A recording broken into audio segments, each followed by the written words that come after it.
بسم اللہ الرحمن الرحیم۔ اللہم صلی علی سیدنا محمد وعلی آلہ سیدنا محمد بقدر حسنہ و جمالہ یا وارث حق وارث۔ ناظرین کرام، سرکار وارث پاک رحمۃ اللہ علیہ کی باطنی کیفیات سے متعلق مشہور واقعات آپ کے سامنے گوش گزار کرتے ہیں۔ کتاب والا ہے مشکات الحقانیہ۔ مولوی شیخ مشیر حسین صاحب قدوائی بیرسٹر ایٹ لا، مقیم انگلستان، رئیس گدیا، ضلع بارہ-بنکی، تحریر فرماتے ہیں کہ ایک مرتبہ کا ذکر ہے کہ جب رمضان شریف کا مہینہ تھا، حضور سرکار وارث پاک رحمۃ اللہ علیہ گدیا میں رونق افروز تھے۔ میں شب کے وقت خدمت عالی میں حاضر ہونے کے لیے چلا۔ میرے مکان کے قریب ایک مسجد ہے، اس میں تراویح ہو رہی تھی۔ اس وقت قرآن پاک کے الفاظ نے مجھ کو محو کر لیا۔ کچھ دیر مسجد کے باہر کھڑا ہوا، سنتا رہا، پھر خیال آیا کہ سرکار وارث پاک رحمۃ اللہ علیہ کی خدمت میں جانا ہے، کہیں دیر نہ ہو جائے، مگر دل قرآن شریف کی طرف متوجہ تھا۔ میں حاضر ہوا تو آپ سرکار وارث پاک رحمۃ اللہ علیہ آرام فرما رہے تھے۔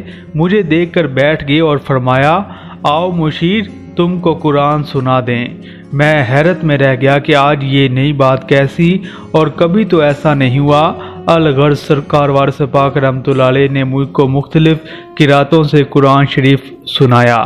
یہ واقعہ بھی شیخ مبشر حسین صاحب قدوائی تحریر فرماتے ہیں کہ ایک مرتبہ میں آگرہ وغیرہ کی طرف سیر و سیاحت کو گیا تو آگرہ سے سنگ تراشی کی چیزیں لیتا ایک چھوٹا سا صندوقچہ بھی میرے پاس تھا۔ حضور سرکار وارث پاک رحمۃ اللہ علیہ اس زمانے میں گدیا میں رونق افروز تھے۔ دل میں خیال آیا کہ اس صندوقچے کو حضور کی خدمت میں پیش کر دوں، مگر پھر یہ خیال آیا کہ آپ کیا کریں گے، کسی کو دے دیں گے، اس لیے اس کو مکان ہی میں رکھ دیتا ہوں۔ لیکن پھر دل نے یہی طے کیا کہ حضور انور کی خدمت میں نظر کر دوں۔ چنانچہ اس کو لے کر حاضر ہوا تو آپ سرکار وارث پاک رحمۃ اللہ علیہ نے اٹھا کر دیکھا، بہت پسندیدگی کا اظہار فرمایا، خوشی ظاہر فرمائی اور تھوڑی دیر کے بعد فرمایا، مشیر، اسے تم رکھو، تمہاری خوشی ہوگی، ہم نے لے لیا۔ یہ بھی بالکل نئی بات تھی، مگر سرکار وارث پاک رحمۃ اللہ علیہ کے ظاہر ہے کہ حضور انور کی یہ باطنی کیفیت تھی کہ قلبی حالت پر آپ کو فوراً اطلاع ہو جاتی اور اس کے موافق ارشاد فرماتے تھے۔ مولانا مولوی سید عبدالغنی صاحب کی وارثی بہاری مدظلہ الاعلیٰ تحریر فرماتے ہیں کہ مولوی سید رحیم الدین صاحب ایڈیٹر پنچ بانک پوری کا واقعہ ہے کہ جب سرکار وارث پاک رحمۃ اللہ علیہ بہار تشریف لائے تو مولوی رحیم الدین صاحب کے ذوق و شوق کا یہ عالم تھا کہ حضور انور سرکار وارث پاک رحمۃ اللہ علیہ کی پالکی کے ساتھ 9 میل تک دوڑتے ہوئے بلچی تک آتے۔ کسی نے مولوی رحیم الدین صاحب کے خاندان والوں سے یہ کہہ دیا کہ مولوی صاحب فقیر ہونے کو ہیں۔ اس خبر سے ان کے گھر میں کہرام مچ گیا اور ان کے بڑے بھائی نے مولوی صاحب کے دوستوں کو خطوط لکھے اور مجھ سے بھی ایک شخص کی زبانی کہلا بھیجا کہ رحیم الدین کو مرید ہونے سے منع کر دو، حاجی صاحب کا طریقہ خلاف شرع ہے، اور اس قسم کی باتیں تھیں۔ اس سفر میں حضور انور سرکار وارث پاک رحمۃ اللہ علیہ کا یہ معمول دیکھا گیا کہ روزانہ صبح کو مثنوی مانوی پڑھتے تھے، اور اس وقت سید عبدالدا شاہ صاحب اور فضیل شاہ صاحب وغیرہ کو طلب فرماتے۔ چنانچہ جس بلچی میں شام کو میرے پاس مولوی رحیم الدین صاحب کے بھائی کا پیام پہنچا، اس کی صبح حضور پر نور سرکار وارث پاک رحمۃ اللہ علیہ نے مولوی رحیم الدین صاحب کو بھی طلب فرمایا اور میں بھی اس جلسے میں حاضر ہوا۔ حضور انور جو شعر جس کے حسب حال ہوتا اس کی طرف مخاطب ہو کر اس کا مطلب بیان فرماتے تھے۔ چنانچہ ایک شعر کا یہ مضمون تھا، کوا کائیں کائیں کرتا ہے۔ آپ نے سرکار وارث پاک رحمۃ اللہ علیہ نے مولوی رحیم الدین کو مخاطب کر کے فرمایا، سنا رحیم الدین، کوے کی عادت ہی کائیں کائیں کرنے کی ہے، اس کی طرف خیال نہ کرنا چاہیے۔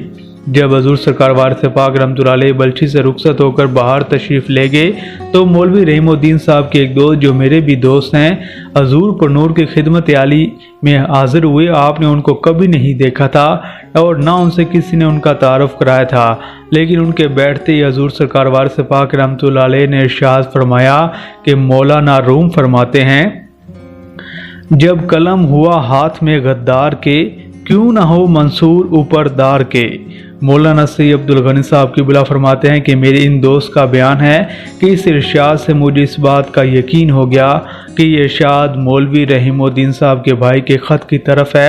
اس کے بعد مولوی رحیم الدین صاحب نے بہت کوشش کی اور خود لکھ کر کئی درخواستیں پیش کی، ہمراہیوں سے سفارشیں کرائیں، مگر آپ سرکار وارث پاک رحمۃ اللہ علیہ نے مولوی رحیم الدین صاحب کو بیعت نہ کیا۔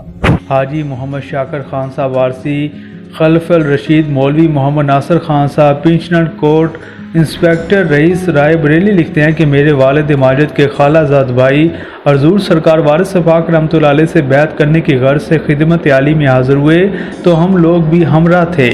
راستے میں ان کے دل میں یہ خطرہ گزرا کہ حضور سرکار وارث پاک رحمۃ اللہ علیہ بیعت لیتے وقت یہ کیوں کہلواتے ہیں کہ ہاتھ پکڑتا ہوں پوئنتن پاک کا۔ جس وقت میں حاضر ہو کر مرید ہونے لگا تو حضور سرکار وارث پاک رحمۃ اللہ علیہ نے حسب معمول مرید فرمایا، مگر یہ جملہ نہیں کہلوایا کہ جس کا ان کو بہت بعد میں خیال آیا اور اس کا ان کو بعد میں افسوس بھی رہا کہ مجھ سے یہ فکرہ کیوں نہیں کہلوایا کہ ہاتھ پکڑتا ہوں پوئنتن پاک کا۔ حضور سرکار وارث پاک رحمۃ اللہ علیہ کی یہ کیفیت باطن تھی کہ حرض حاجت کی ضرورت ہی نہ تھی، سب کا حال آئینہ تھا۔ منشی عبدالغنی خان صاحب کی وارثی رئیس پورا تحریر فرماتے کہ ایک مرتبہ سرکار وارث پاک رحمۃ اللہ علیہ کی خدمت عالی میں اس غرض سے حاضر ہوا کہ حضور احمد کو اپنے مکان پر لاؤں۔ گھر سے چلتے وقت حسب دستور مستورات نے طرح طرح کی فرمائشیں کر دیں کہ لکھنؤ سے ہمارے واسطے فلاں چیزیں لیتے آنا۔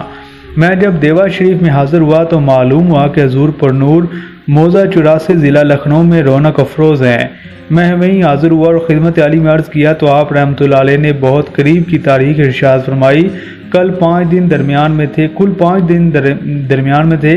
اس وجہ سے مجھ کو خیال ہوا کہ اب لکھنؤ وغیرہ ہوتے ہوئے جانا مناسب نہیں ہے، براہ راست مکان کو چلنا چاہیے کیونکہ انتظام کرنا ہے۔ اور حضور سرکار وارث پاک رحمۃ اللہ علیہ کی تشریف آوری کا وقت قریب ہے۔ یہ خیال کر کے میں نے حضور عمر سے رخصت کی اجازت مانگی تو آپ رحمۃ اللہ علیہ نے نور محمد شاہ صاحب خادم سے فرمایا کہ وہ کنگھی اور رامپور کا سروتا غنی خان کو دے دو، اور جن مستورات کی فرمائشیں تھیں انہی کی نسبت ارشاد فرمایا کہ ان کو دے دینا۔ میں رخصت ہو کر چند قدم چلا تھا کہ پھر سرکار وارث پاک رحمۃ اللہ علیہ نے طلب فرمایا اور ایک نفیس خاصدان عطا کیا اور ارشاد فرمایا کہ یہ فلاں بی بی کو دے دینا۔ مجھے خاصدان کی بالکل یاد نہ تھی، غرض یہ کہ جو چیز جس کی فرمائش تھی وہ سب نام بتا کر سرکار وارث پاک رحمۃ اللہ علیہ نے اپنی طرف سے مرمت فرمائی اور میں یہ اطمینان سے اپنے مکان کو واپس آ گیا۔ حضور عمر کے روبرو حاضر و غائب کے حالات آئینہ تھے۔ یہ کیفیت باطنیہ خاص ہے کہ اس کیفیت سے کوئی مناسب نہیں ہے جس کو کشف کے نام سے موسوم کیا جاتا ہے، کیونکہ اس کشف میں صحت و غلطی کا احتمال ہے۔ چنانچہ سرکار وارث پاک رحمۃ اللہ علیہ ہی ایک واقعے سے اس کا فرق معلوم ہوتا ہے۔ ناظرین، یہ تمام تر واقعات ہیں حضرت سرکار وارث پاک رحمۃ اللہ علیہ کے، کس طرح وہ اپنے مریدین کی اصلاح فرماتے تھے اور ان کی ظاہری اور باطنی جو ان کی مشکلات ہوتی تھی یا ان کی فرمائشیں تھیں، جب سرکار وارث پاک رحمۃ اللہ علیہ کے ظاہر سامنے آتے یا پس پردہ بھی تو حضور سرکار وارث پاک رحمۃ اللہ علیہ ان کی رہنمائی فرماتے اور انہیں مطلوبہ چیز عطا کر دیتے۔ صرف ایک شرط تھی کہ سرکار وارث پاک رحمۃ اللہ علیہ اور آل محمد اور سرکار وارث پاک رحمۃ اللہ علیہ سے محبت کا اظہار، اس شرط پر سرکار وارث پاک رحمۃ اللہ علیہ تمام اپنے مریدین کی رہنمائی فرماتے تھے۔ تو ناظرین، سلسلہ وارثیت کی مزید معلوماتی ویڈیو سرکار وارث پاک رحمۃ اللہ علیہ کی سوانح عمری سے متعلق مزید معلوماتی ویڈیوز جاننے کے لیے سلسلہ وارثیہ آفیشیل دیکھتے رہیے اور یہ معلومات دوسروں تک پہنچائیں۔